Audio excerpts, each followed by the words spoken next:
for yourselves. That's what you're supposed to do when you're here. Is this anyone's first time here at Planet Ant? Oh my God, everybody, nobody, oh, one person raised their hands. That's how you know. They never clap, they always raise their hands. Well, welcome. This is Planet Ant Theater. We've been around for 30 years now. Very nice. Planet Ant is a 501c3 nonprofit community theater here in Hamtramck, Michigan. Duh, you're already here.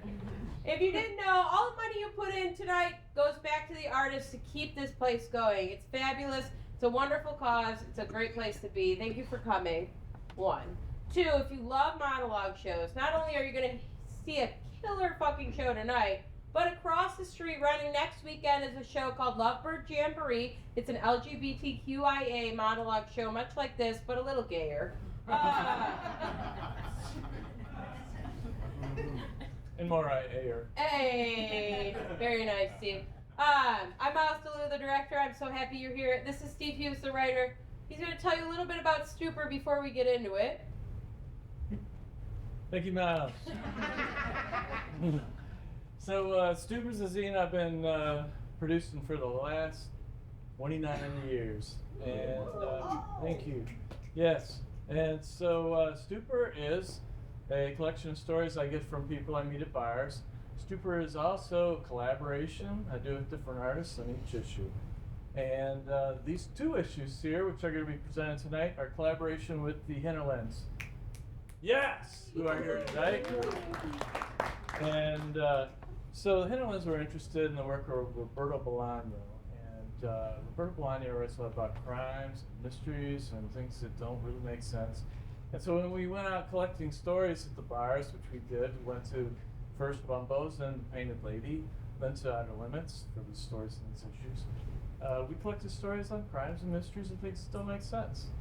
So it was great work with the Hinterlands, and without the Hinterlands, these 2 issues wouldn't exist. So thank you very much.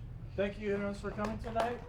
And then I'll just let you know this, after the show, I'll be in the back, and I've got this book here. It's got 14 issues of Stupor in it, and this is my gift to you. Come and pick one up. They're free tonight, and enjoy the show. Thank you, Steve. A couple special thanks, because theater's nothing but without support. I'd like to thank Andy Reid, Lauren Vickers, Planet Ant people, Parker Hammond, Libby O'Clair. We've got Dylan Mirasola, who's been my assistant director and stage manager up in the booth this evening, and the rest of the 3 shows. Kicking ass, taking names. And I'd love to give one last special thanks to the Sirens, whose music you'll hear throughout the whole show. Without further ado, please give it up for the cast and crew of Stupor Disappearing Act.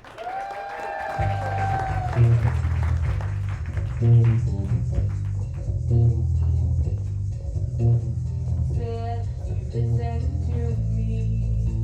Now what did you call that you do?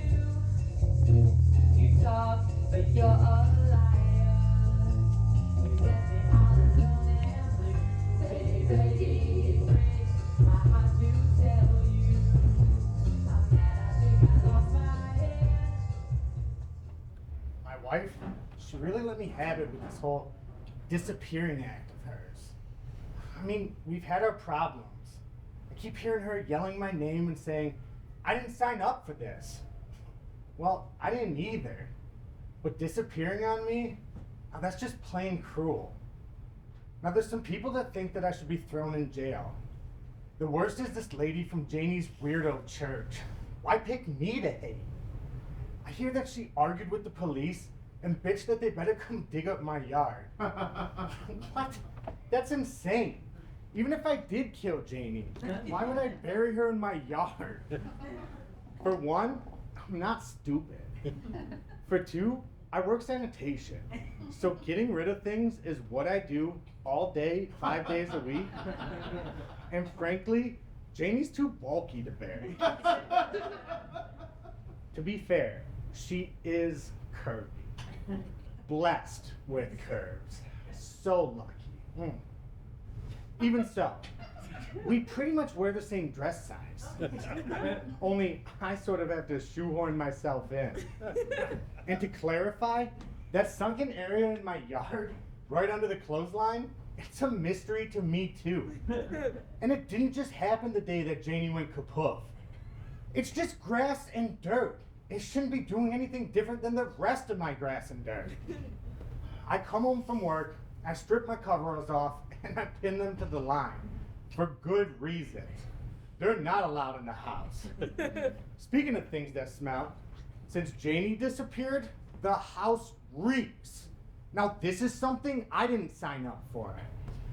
Janie, I'm sorry if I've been drinking more than my fair share, but come on, it's not all my fault. Well, the day that she vanished, and the day before too, it was just such a blur. I didn't even know something was wrong until Saturday. I woke up alone in my house around noon, and my brain was simply throbbing. All I knew was that I better start drinking soon or suffer super bad all day. So without thinking much of Janie, I headed down to the New Dodge Lounge for Bloody Marys with Monica, my favorite bartender. And she was hungover too, but was pacing herself better than me.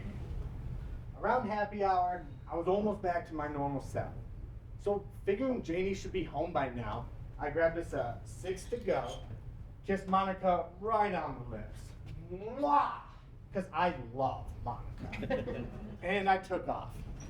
I remember it being crazy windy that afternoon. I remember the alleys were swirling with garbage. I saw several huge panels of cardboard stand up, spin in a circle, and throw themselves together like they were trying to rebuild whatever they were before somebody tore them apart. All of it, another sorry mess I'd have to deal with on Monday.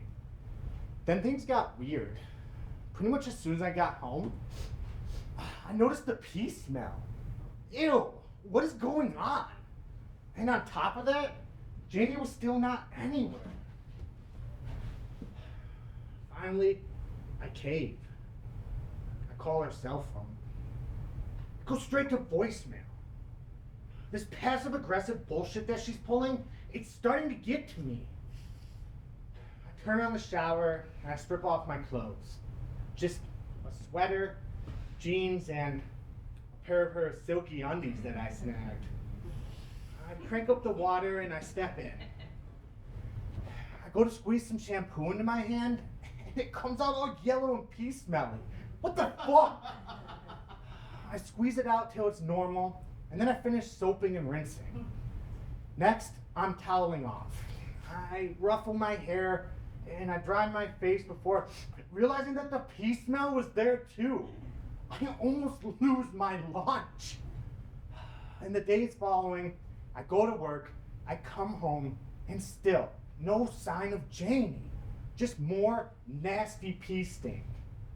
I get on my knees and I wash the floors. I do load after load of laundry.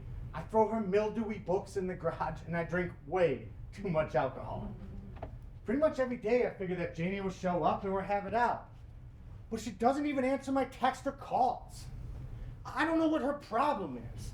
I mop and I clean and I keep hanging at the New Dodge, mostly with Monica. But I just feel horrible. One day, I'm digging around and I find some of Janie's eyeshadow. It's metallic and shimmery. I go with a blue on the top lids. I brushed a green on the lowers.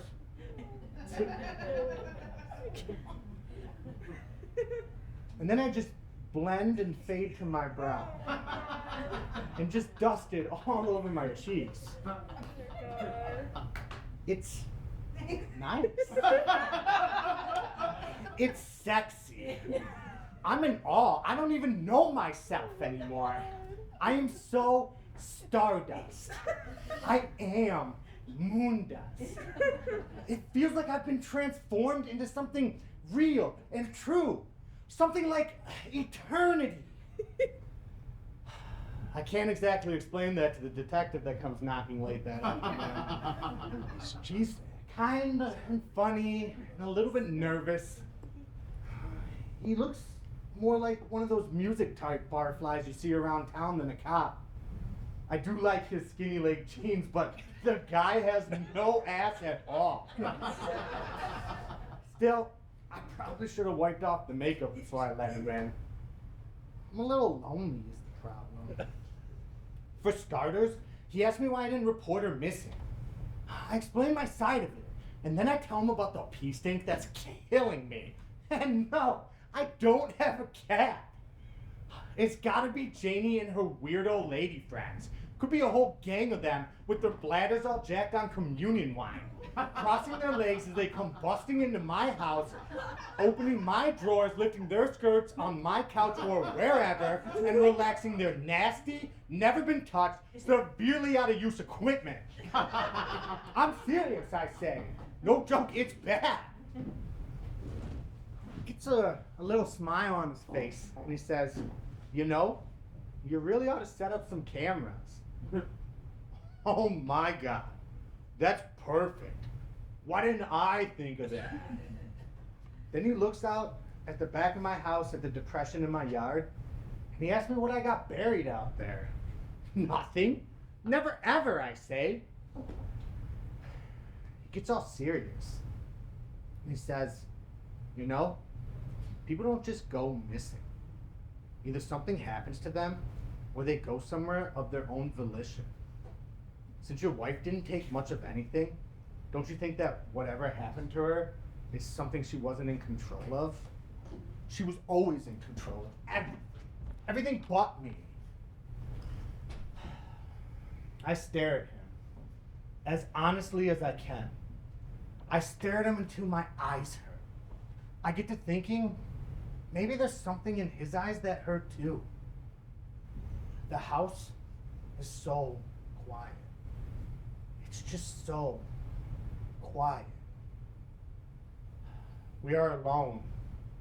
Me and my glitter, him and his snug jeans.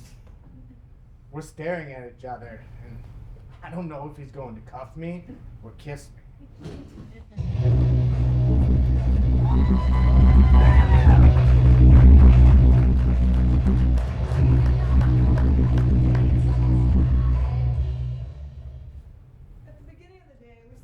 Furniture and TVs and all those paintings Mom did back in art school. That ends at exactly 8 o'clock with loud pounding on the door. It's supposed to be the pizza guy, but what kind of pizza guy knocks and yells, "Stand back," and then smashes through the door?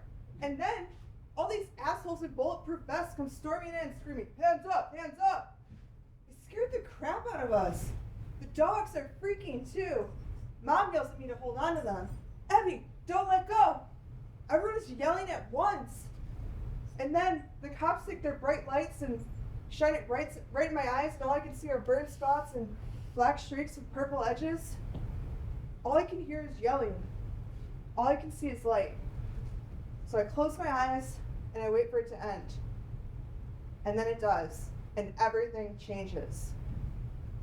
Earlier that day, even just an hour before, my life is totally normal. It's a Sunday, I'm hanging out, I'm a little bored, I'm playing some Tekken. Mom's in the kitchen with her old friend Uncle Tony, also totally normal. Out of all the guys that come around, I like Tony the best. I've known him since I was a little kid, even before Dad left to be with his fake everything girlfriend. Tony is cool. I'm pretty sure that Mom dresses up for him because she almost never wears a skirt, but whatever, Mom, Tony is married. Duh. That doesn't stop him from giving her big hugs and kissing her right in the lips. Tony's the guy that did the painting above our couch. It shows Mom and her friend Miss Janie, both of them naked, standing in a field of tall grass. Behind them, there's this abandoned house that burnt down, and the windows are smashed out and the roof is falling in. Mom says the painting's about finding beauty even where everything is ugly. It's a Detroit thing, she says, I wouldn't understand about Detroit. Tony's actually a pretty good artist. It's pretty cool how much the painting looks like it could be a photo. And if you're ever wondering what Mom or Miss Janie look like without any clothes on, here they are. It used to embarrass me, but now I don't care. Still, Sometimes I look at it and I think about Miss Janie. Poor Miss Janie. Because not too long ago she disappeared. Mom, I'm starving. Do we have anything for dinner? Frozen pizzas? Frozen? Ugh. Uncle Tony says, how about we get us some real pizza? It's a good idea. Even Mom smiles about it. So he calls it in and he says, 8 o'clock. It will be here at 8. So while we wait for the order to arrive, I play more time. Either my concentration is done or I'm just getting lucky. Either way, I decide to reward myself with a Pepsi. So I'm off the couch, I'm heading to the fridge, and that's when I see Mom handing Tony a baggie of white powder. And I must have startled him or something, because he drops the baggie and it pops open and the white powder splats all over the floor. Mom covers her mouth with her hands and starts laughing. Uncle Tony is laughing too, with this big ha ha ha. We all three look at each other. Mom, what is that? Oh, nothing, sweetie, it's just for cooking. Okay, well, can I get a Pepsi? Sweetie, can you get the dogs out of here while we get this cleaned up? Just take them in the other room. Okay, but can I get a Pepsi first? I'll bring you one in just a minute. Okay, fine. So I go in the other room and I glance over and Mom and Tony are on their knees using a spatula to push around the powder. I remember thinking her skirt is way too short to be crawling around like that. I could see her butt, her underwear, all of that. Oh, God. So I just keep scratching the dogs and zoning out, and then I hear this sniffing. But it's not like a runny nose sort of sniff. It's like a longer sniff. Pretty soon Mom goes, okay, we're all mopped and clean now. Okay now. About the dogs. And then I glance over and I remember thinking, Mom's face is it's a little red, I guess, from crawling around the floor. Actually, she's glowing. She looks so happy. Uncle Tony is too. And he takes his hand and gives it a big kiss. Where's that pizza? It's almost 8. Any second now, that doorbell's going to ring. And that's it. That's literally the last time that anything in this house even felt close to normal. I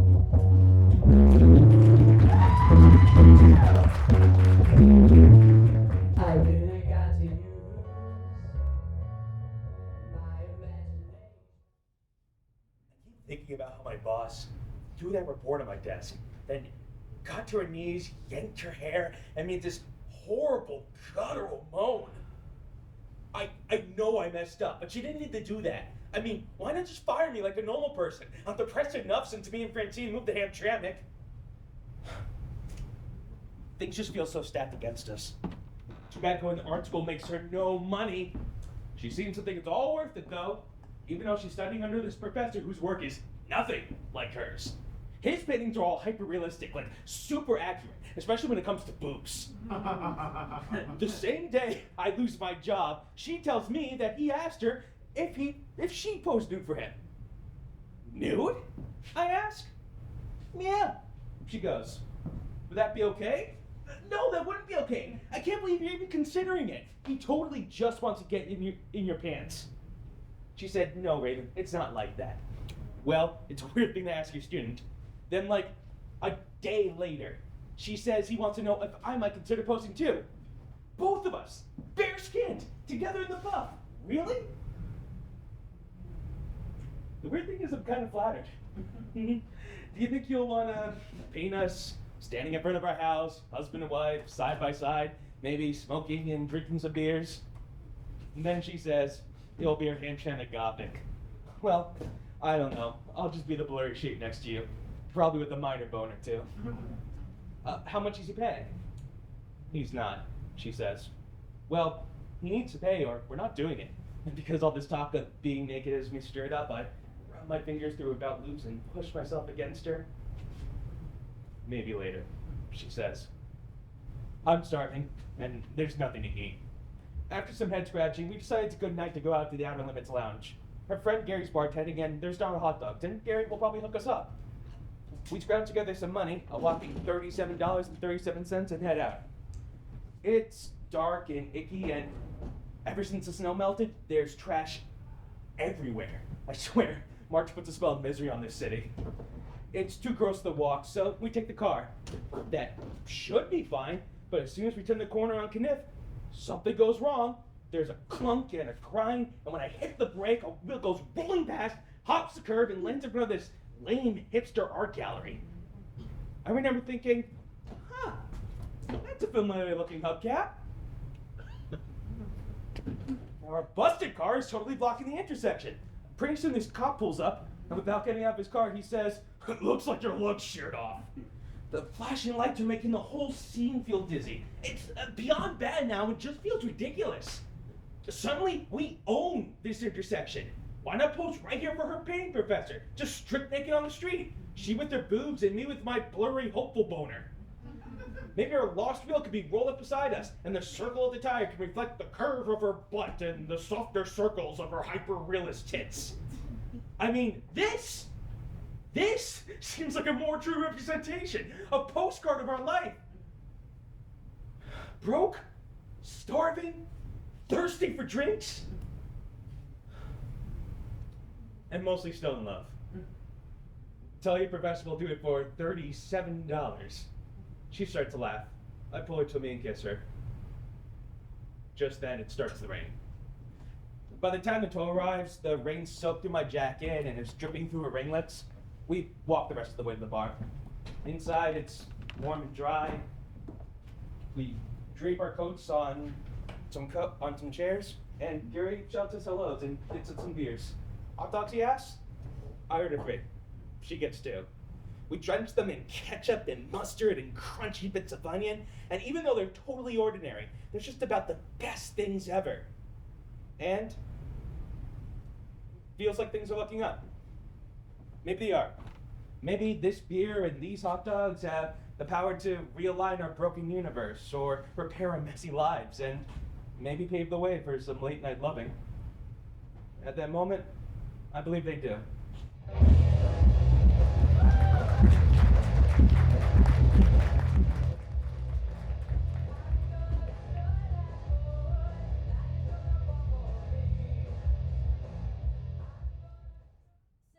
Mom got arrested, she's been crashing here a couple times a week. Tonight, my parents are out, and as usual, me and Evie are trying to creep each other out. Just before sunset, we climbed the creaky steps to the attic to see if the moon has risen yet. It's supposed to be the flower moon tonight. It's like an animator moon, you know? Makes the flowers unfold and grow from the dirt. It supposedly has powers to make the dead rise. We talk about graveyards and warlocks, frog's blood and witches' roots, worms and the spells we might cast. Then we talk about Miss Janie. She used to live in the next house. People say she's buried in the backyard, right where the ground is sinking. It's so weird that it's sinking. I remember the picture of her husband that they put in the newspaper. I can't believe the police let him get away with that. I mean, poor Miss Janie. Yeah, Evie says. I know it sucks that they never found her. I remember right after she vanished how quiet it got next door. Then some lady showed up. The skinny lady, she started living there. She was kind of pretty, even though she wore shirts that let her boobs jab out like sticks somebody planted on her ribs. She liked smoking cigarettes in the backyard, but never waved or said hello or anything. I don't know where she came from, but I kept expecting her to disappear too. Pretty soon the sun drops below the rooftops. This is the gloaming, Evie says. Gloaming? I don't know that word. Is it kind of like blooming? Kind of. She says, gloaming is when the sun is just down and quits making shadows. It's really the best time to make out. Oh, really? Wait, who did you make out with? Evie says, maybe Liam. maybe we did it under the mulberry tree. I might have pushed him in there. What? I thought you hated Liam. Heavy smiles. He's dumb, but not awful. He is dumb. Gradually the light fades and gets grainy, and I'm looking down into my neighbor's backyard. And that's when I swear I see Miss Janie. Evie, oh my god, look! You watch as she walks from the garage to the house carrying a heavy bag. Then she goes back and grabs another. This time she drops a book, right at the spot where the ground is sunk into the earth, where everybody thinks she's buried. I rush down the stairs, out onto her deck, and go right up to the railing and wait for her to come back. But the garage door is closed, and she's nowhere. The only evidence is that book lying in the yard. Oh, this is too weird, Evie. You saw her, right? I'm not crazy, am I? Evie nods. I am? No. She says, I saw her too. I mean, someone was definitely there. We should grab that book. What if it's like a book of spells? Or maybe it's like a message she's sending, like a cry for help or whatever. When it's fully dark, we decide to do it. And creep down the walk between the houses. It's the old metal gate. We wait a minute, listening to some far-off dog barking. Then, when we're sure no one is around, Evie counts to 3. We throw open the gate and go running for it. I grab the book and I almost twist my ankle in the hole. I zoom past the garage to the chain link fence. I get a leg over, drop into the alley, and we escape. Back at home, I whip down the book. It smells kind of like pee and mildew. I peel apart its pages and find the title, Cleaning Up at the Hamtramck Burger Chef? What kind of message is this?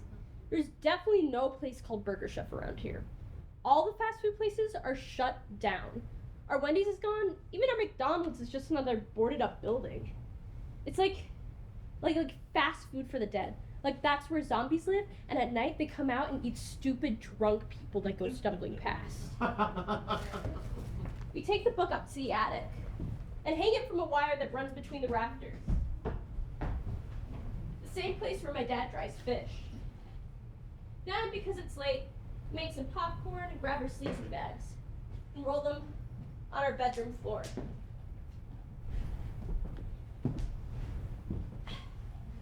I keep worrying that it wasn't Miss Janie we saw, but maybe her ghost or zombie body, and maybe the book was a trap set for us, and by taking it, somehow we're infected too.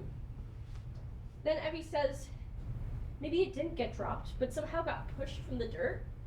And if it did come from the ground, then what do you think it'll spit out next? Then she goes, maybe Janie's bones. For a moment, we are quiet. Just eating popcorn.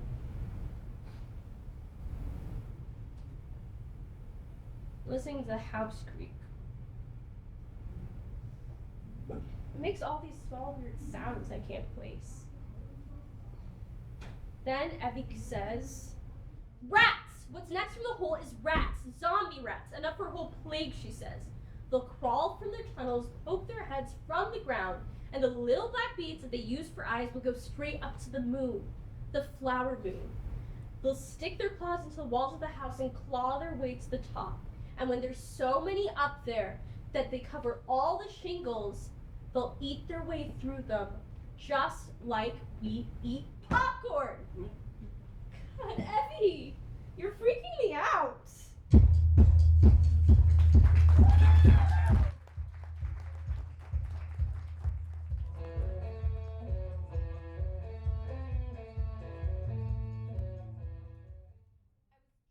Whiskey. Not because I was going through a terrible breakup, but because I love whiskey. Really though, it was an extra shitty breakup. Word to the wise, don't sleep with your professors. Even if you are crushing in a major way. Mostly, I blame him. Damn it, Tony! but I know it's my fault too. Anyway, I was drinking whiskey and wearing my white dress. White for purity of heart. What a joke! Not for stupidity or naivete, and not because I'm gonna be married to him or anyone, ever. He already has a wife.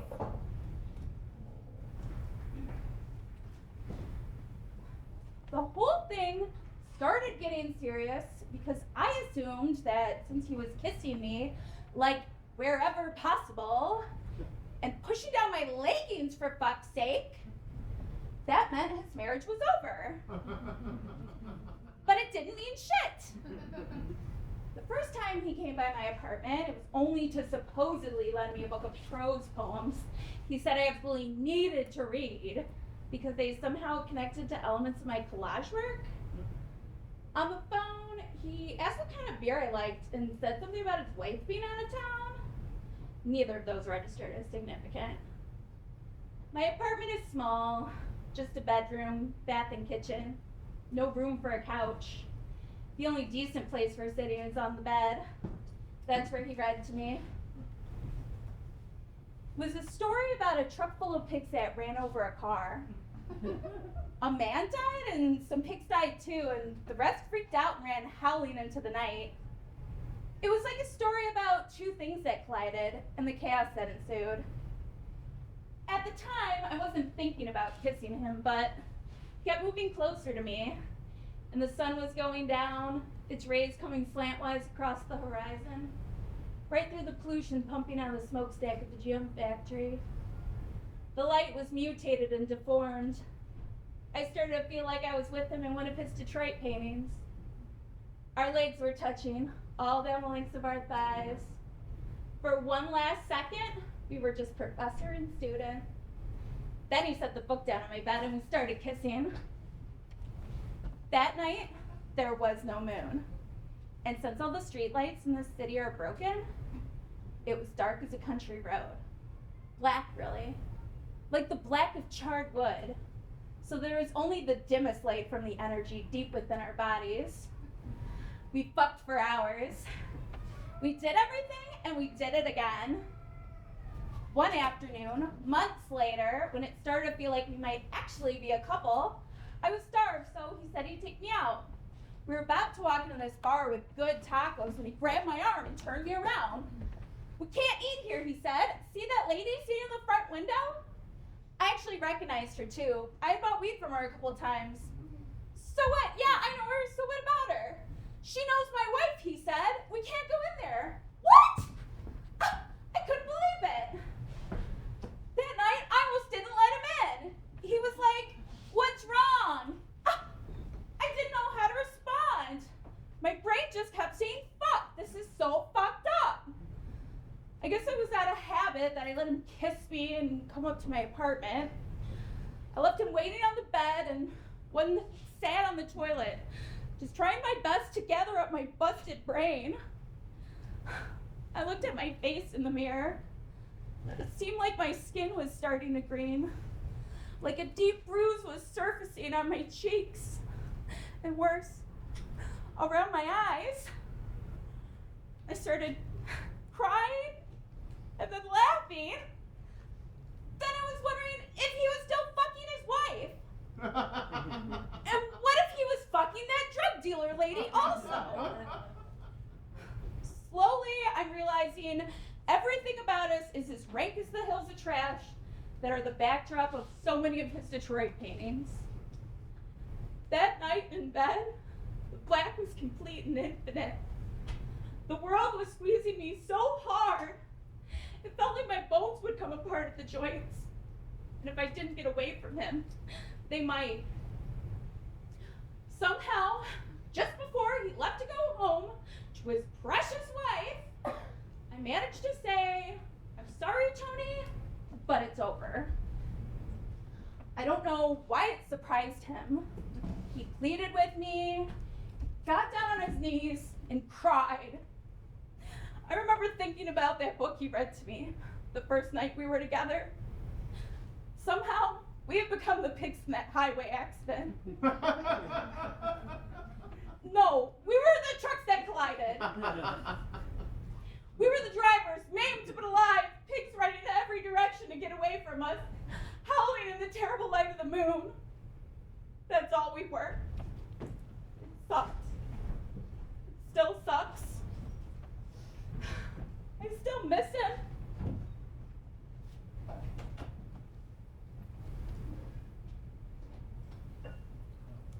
But that's not why I was drunk that particular Wednesday. Or why I was about to be hauled out of my car, wearing my white dress, and arrested for the 3rd time in my life. Mostly, I was so ready, just so fucking desperate for a change. My brain couldn't figure out how to get me there. My body would do it for me. And that's what I was doing when I stepped on the accelerator. I don't remember why I swerved or what I needed to miss. Only suddenly, I was upside down and streaked with blood. It was a real shame because right up until that moment, my hair was looking so good.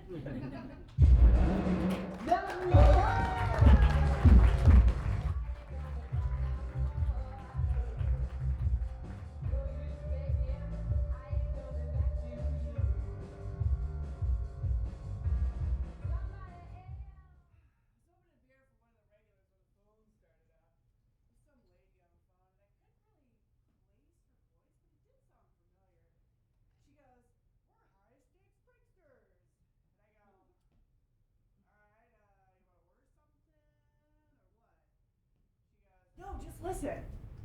While I'm listening, I got 4 burgers burning a fist on the grill. I got a bunch of regulars to take care of. And Gary, with his dopey ass smile, goes over to the jukebox, turns on some country tune, starts dancing around with some ghost, lovingly holding his beer. She gets done, I hang up, and I drop a batch of cheese sticks in the fryer. That's gonna be my dinner. I figure I might as well grab myself a drink while I'm keeping an eye on the AutoZone parking lot. Because just like the prankster lady said, there is a gold Chrysler that pulls up into a spot with a bump on the side. A guy gets out, he opens the trunk, he gets in the trunk, and then he shuts the trunk. What the fuck? Anyway, some of the regulars, their drinks are doing okay, so I tell them, I'm going outside for a smoke.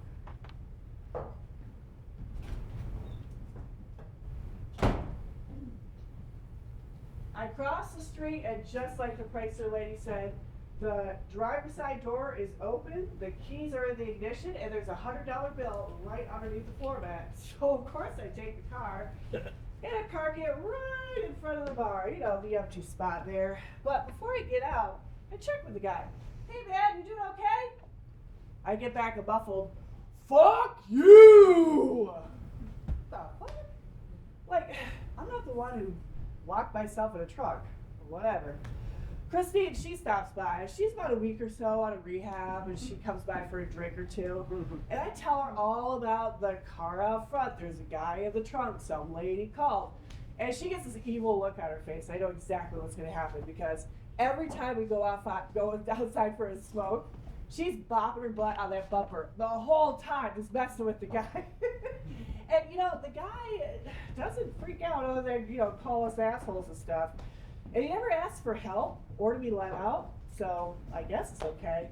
Anyway, this goes on for a long time until the regulars have just straggled out. And it's just me and Christine, so we decided to lock up at Pettis Malls? Yeah.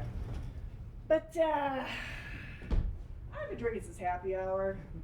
I mean, the cheese sticks did help, but I'm a little wasted. And to be honest, Christine's had her run-ins with the law as well, so we still think it's a good idea to take the prankster lady's car. Yeah. I mean, especially since how I was floated 100 to fuck with the guy, so that's what we're gonna do. We hit every single last pothole there is. I mean, they're unavoidable. And all the guy does is just yell obscenities in the back. Hey man, don't you gotta pee? He yells back, fuck you! And then Christine says something, she goes, oh my God. I bet that guy is jerking off back there. Ugh, you know, it does seem like a kink thing, you know? Like, what's the prank? Unless the prank is on us. Anyway, we're stopped at a stoplight, and there is a cop behind us. I just realized that, and I also just realized, I don't know how I'm going to explain this. I mean, I don't know what the guy looks like. I don't know his name. The lady on the phone, don't know her. I mean, I don't know what the cops are going to do, but I know it's going to be bad. Woo! So I'm shitting bricks, and the light turns, and we take that corner nice and slow. And the cop is following us. I'm about to have a heart attack when they hit their lights and speed right by us and right on down the road. Holy fuck! So right then and there, we decide this is bullshit. So we decide to dump the car at the rock and roll party store, and by morning it's gone. I know, because I went and looked. Because, well, I mean, the sun was out. I was afraid that car was going to turn into an oven and cook the guy like one of those shitty burgers I have to make for everybody in the car. And, you know, I don't want the guy to die, you know? Especially with my fingerprints all over the steering wheel. Anyway, I'm back at the bar. It's in the afternoon. I'm stacking the beer coolers. Then the phone rings again. Ugh. It's the prankster lady. She goes, the guy escaped. I know. Then she says, hey, do you mind doing this for me one more time? I tell her, I don't know, you know, I've done it once. I think that's enough. And then there's like a really long pause, and then the line goes dead. And I never hear anything about it ever again.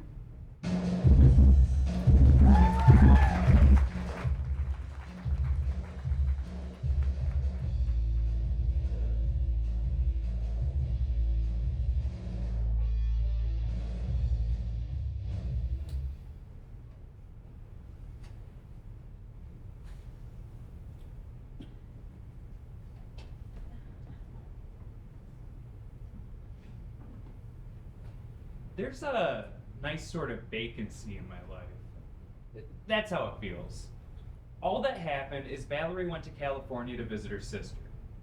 I miss her, but I totally love my new lax schedule. It doesn't matter if I hit the bar and drink through happy hour, and nobody cares how late into the night I work plunking away at my novel.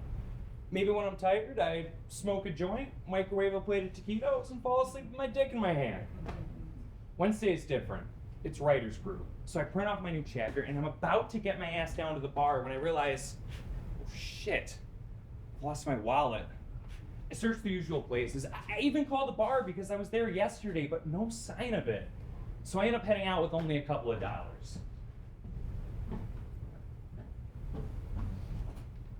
Of the 5 of us who usually show, there's only me and my secret sickness, Christine. Both my girlfriend and I have kind of a love-hate relationship with this woman. Valerie calls her the braless wonder. She says that Christine's body is littered with excessive exclamation points. I can't tell you how many mornings she has dirtied up my dreams. Valerie's too. Valerie has had dreams about her too. That Wednesday, I find Christine sitting at a table near the back of the bar, pouring from a pitcher of beer.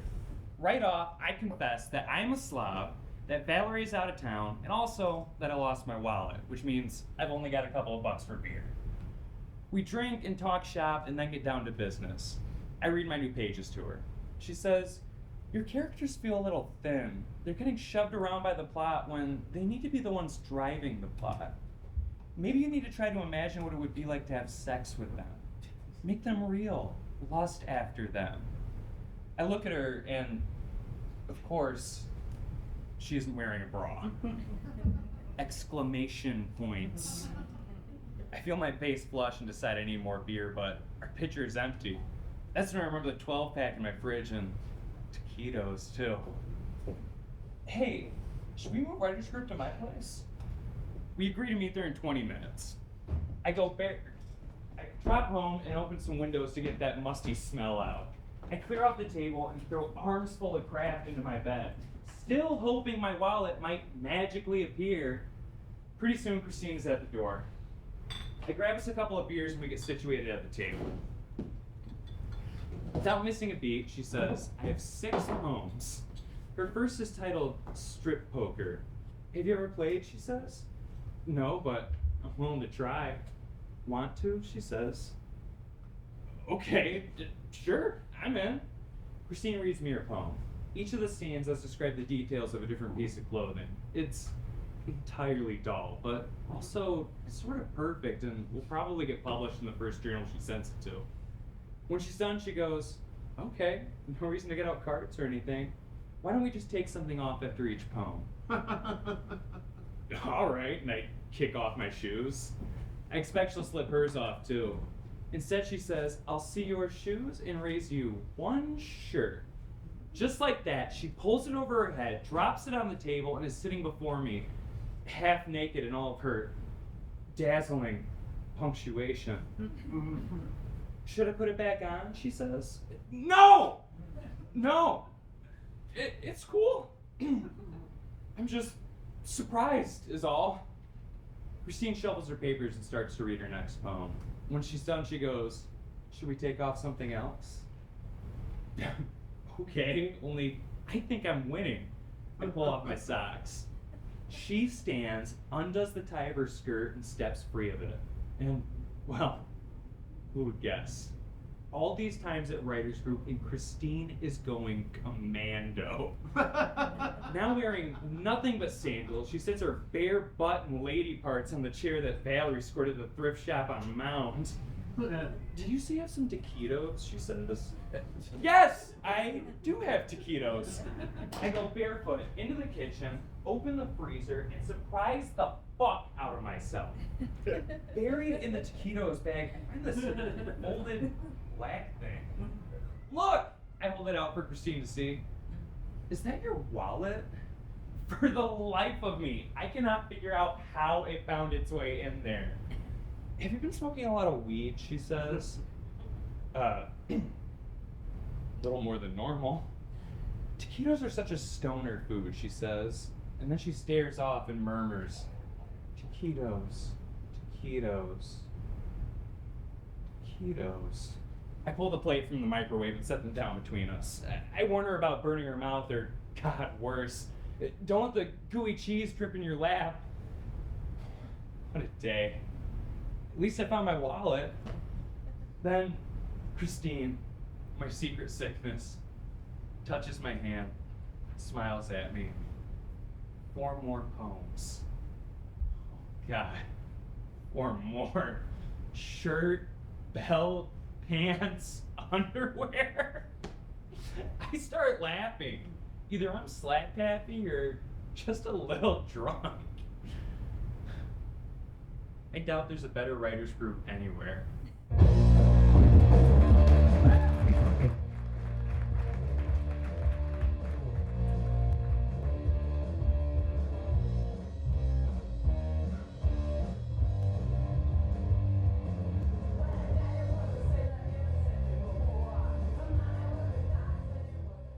I don't know where I parked my car. All I know is that I pulled in between one car with a dent and another car with a bigger dent. After that, I swear I turned from solid to liquid and seeped into the ground. Somehow still ended up on this bar stool. Where's my girlfriend anyways? I think back through the day. I'm pretty sure it started with me waking up at Tina's at about sunset. I remember her black bras just hanging from the lampshade, looking all worn out and see-through, like an old snake skin that just got shed right off her body. And they probably did. Fucking Tina. I mean, this bitch is not completely human. I don't care. I fall to the floor and I kiss her chilly feet. You probably don't want to do that, she says. Probably doesn't smell so good. Why don't you come up here? Probably because I don't want to get bit again. I'm just saying. She's a biter. Bloodsucker, too. I tolerate it, but I don't exactly love it. Then I leave. I go to get the exact drug she says to get. I go to the house with the diamond window. A lady answers, and I ask if she's Miss Susie. We walk past the sectional furniture, past 2 teenage girls and 2 dogs that lift their heads at me. I freeze. Because suddenly, I'm standing before the craziest painting. It's the spitting image of Miss Susie. And another lady who I recognize from the newspaper because the police are looking for her. Both of them naked, standing somewhere in Detroit. A burnt up house behind them is how I know. It's beautiful. It floors me. What's happened here is that I got brain stuck just thinking, damn. Then Miss Susie says, come on, just like that, come on. We go into the kitchen. I remember the light glistening off the tiny hairs of her cheeks and how her upper lip swoops up around the corner like 2 waves that swell and collide under her nose. I wonder how they would kiss if they were gonna kiss me. It's only because we're all alone and well, I already know what she looks like without her clothes on. I wonder if she wants to see a naked painting of me. And where I might get one if I needed to show her. Only it's sad because before any hand holding or hugs or kisses or heavy patting, she's opening up the door and showing me how to leave through the alley. Because of the cops, she says. So next time, use the back door, okay? Then, I remember walking all the way to Joseph Campo just thinking of her and wondering if she hangs her bras from the lampshade too, and whether they're fancy or thick with padding. It's a real shame that the cops bother her instead of solving the crimes that plague the city. What I know is that while they're writing their reports and getting crumbs all over their laps, her friend from the naked painting is vanished. And maybe murdered. And somewhere else, the killer is maybe unwrapping a sandwich, or maybe lighting the charcoal to his hookah cup, or maybe nudging his way into his girlfriend's bedroom, the only place he can sleep in peace. And while he's deep inside his girlfriend, maybe he's dreaming of mine. My girlfriend. God help him if he tries anything with Tina. I'm not gonna bitch out. I'll pull out my fucking knife. I'll show him what his gizzard looks like. Yeah, I'll give him his stomach too, and I'll say, happy now? I don't care if I go back to prison.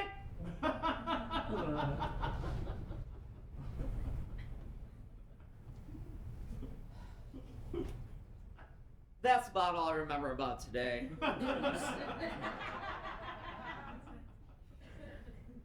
I look into my beer and wonder, what's gonna happen next?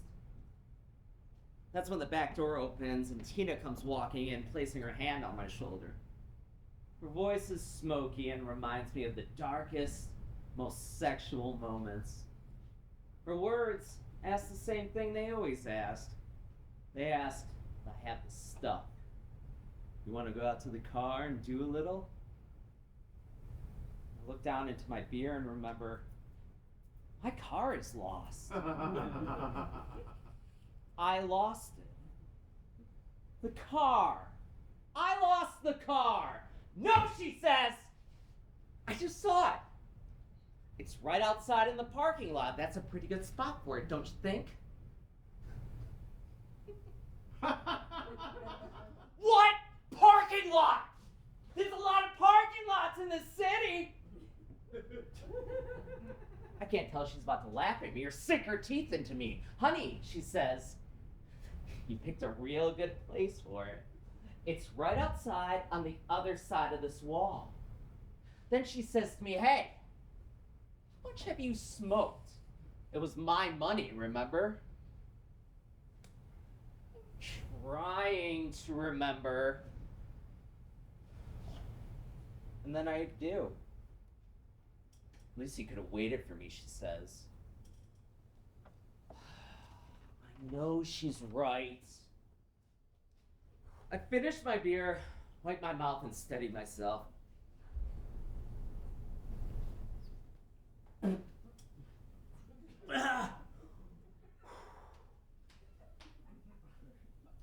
Okay, let's go to the car.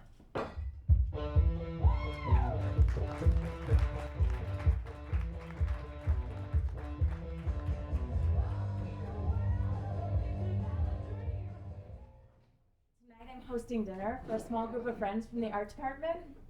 Tony, our favorite professor, and his wife, Julia, will also be there.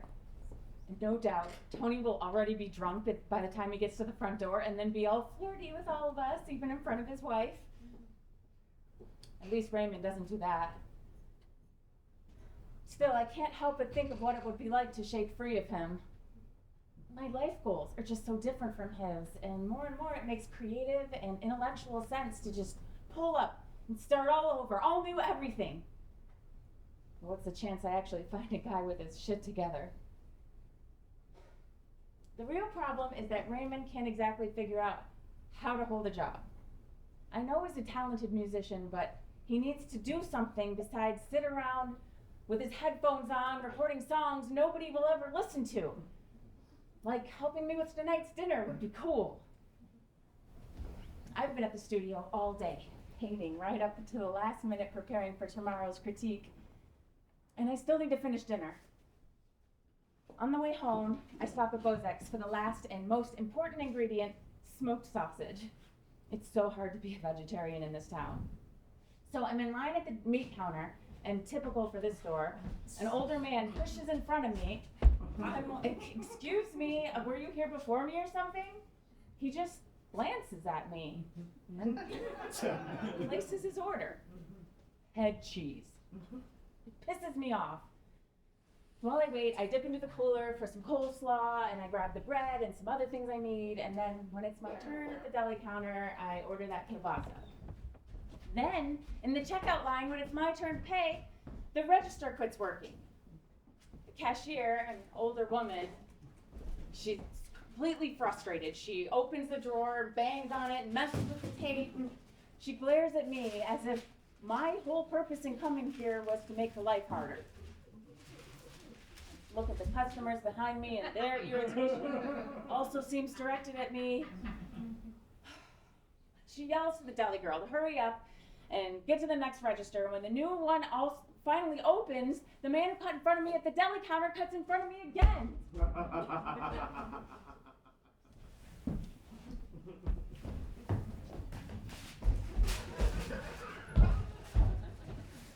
On my way out, I grab the city paper.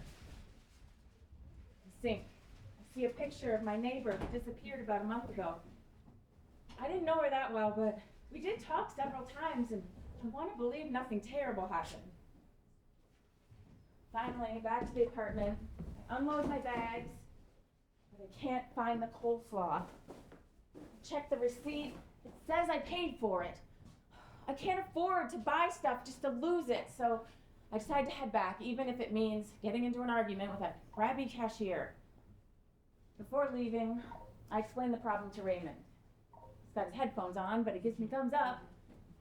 Hey Raymond, could you at least fry the sausage for me while I'm gone?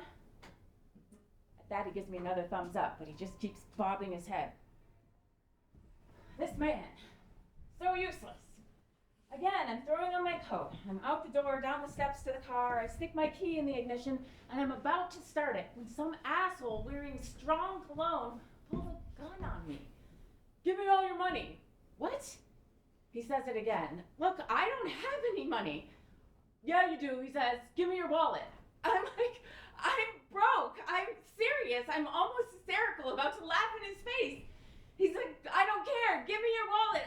I'm fine. It's in my coat, and I'm sitting on it, so I go to stand up, and he pushes me down and yells at me to give him my wallet. I'm like, just trying to keep it together. As evenly as I can, I say, it's in my coat, and I'm sitting on it. Then give me your phone, he says. I'm like, I don't know where my phone is, and truly, I don't.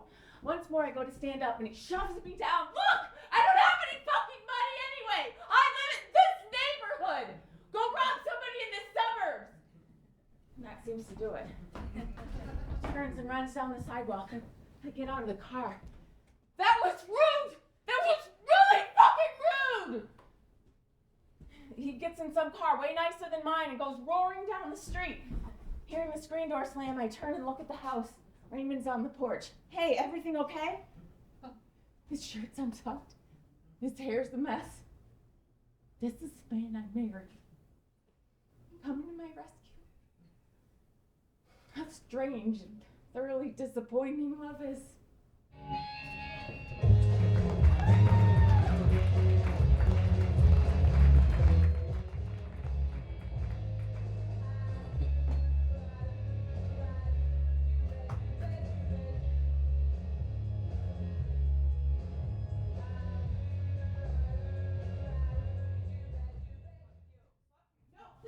Oh, fuck you! Fuck you! Fuck you! Okay, fuck you, fuck me, fuck us all! Fuck! The drugs are not my main problem. They just make everything about the world feel a little less intense. My thing is more blood related. My mother had it too, and all I know, there is no curing me. And for sure, no boyfriend will save me. I just split with the last one. He was a dumbass, and he took too many drugs, but I miss him. Barely alive when Charlie said I could crash at her place. She calls me her goth friend, and goth friend is better than sick friend. I can hardly get up, and then the sun finally comes out and does something worthwhile, and it's warm for a change. It cuts through the gloom. The heat helps. So I make my way out to the back patio, and I lie right on the slab. I'm in my underwear, dozing on and off, and everything's feeling better. And then it's not. There's this loud crash. I hate to get up, but I have to see. A little dizzy, or it's a head rush or something. I balance up against the house and I make my way around front. And somehow, the lady next door has smashed her minivan right into the corner of Charlie's porch. The post that's holding up the roof is lying right on the hood of her van. I go right up to her window and I ask, "Are you okay?" This woman gives me a crazy look and she shouts, "Get away from me!" And then this bitch throws open the door and goes running inside. It's not like I was gonna bite her or anything. I just wanted to see if she needed help. And that's when I catch myself in the reflection and I realize I'm still only in my underwear. It's past dark when Charlie comes home from work. She is pissed. Nobody has insurance, and the whole front of her house will probably fall off when they pull out the minivan. She goes stomping next door and she starts hammering and yelling at this lady's door. It fills the air with trauma, as if this neighborhood doesn't already have enough. I can hardly stand it, so I just start to walk just to clear my head. And I'm about a block down Klinger, and this car slows down next to me. There are two guys, and they got the window rolled down. There's a blonde guy, and he flashes a badge at me, and he wants to know why I'm walking by myself in the dark. Well, I'm just minding my own business is all. There's a big guy with a square head, and he tells me to get out and lean up against the car. And then he says this really unfriendly thing to me. He says, "You look more like a stripper than a hooker. Which one are you?" Well, I'm not either. He says, "Sure." The blonde guy pulls my legs apart to frisk me for knives or whatever, and that's when the musclehead finds the vial in my purse. It has the tiniest bit of rock. It belonged to my ex. It doesn't matter. He snaps the cuffs on me. He grips my skull and he pushes me into the back seat of his car. Its torn seats smelling like a locker room. Instead of going to the police station, we end up at this old house bar. The lights are out. I can see a for sale sign in the window. The blonde guy asks, "Do you want to go to jail?" "Well, you're not even the real cops. How are you going to send me to jail?" He doesn't answer. They undo the cuffs and they lead me around back. They mess with the keys for a bit, like there's something wrong with the lock, and then something flips. We head to this open attic. Down the middle, somebody's built this runway leading to a small plywood stage. The blonde guy pours whiskey. I push it away. He doesn't force it. But he says the situation is this. Get up there, give us a good stripper dance, and we'll forget about the charges. What bullshit! The only music they have is coming off of a cell phone, which sounds like someone wadding up tinfoil. I get up there and I do what I can, but I'm not feeling it. Not even a little. I pump my hips anyway. And then the big guy says, I don't care how cold you are. You look good to me. I've got my eyes right on the vein on his neck, leading up to this little speck of a brain. And suddenly there's this loud crash and the whole building shifts. It doesn't really make a lot of sense. I don't know, like maybe Charlie's neighbor smashed a minivan into this place too? Something big is happening is all. His eyes don't waver from my body though. Right as his hands begin to slide down my chest, I open my mouth. I bite that fucker right in the neck. Blood is a little bitter from some lame aftershave. I hold him there until he says, you better quit it, my wife will see that. I take a little bit more than I need, and I let go. The man in the other room's still waiting his turn. I run up from behind and I bite him real quick, not giving him a chance to wonder. He has this funny look on his face. I smell smoke. There's sirens too. He just keeps looking at me like he agrees with himself, and then he just starts rubbing his neck. Sirens are getting louder. I grab my purse. He goes to reach for me and yank me back, but his grip isn't for shit. I'm already out the back door, and it's slamming behind me. There's this heavy smoke twisting out from the corner of the building. I'm out in the backyard in the patio, right as the fire trucks are pulling up. The cops are closing in from the other end. All I know is I need to disappear.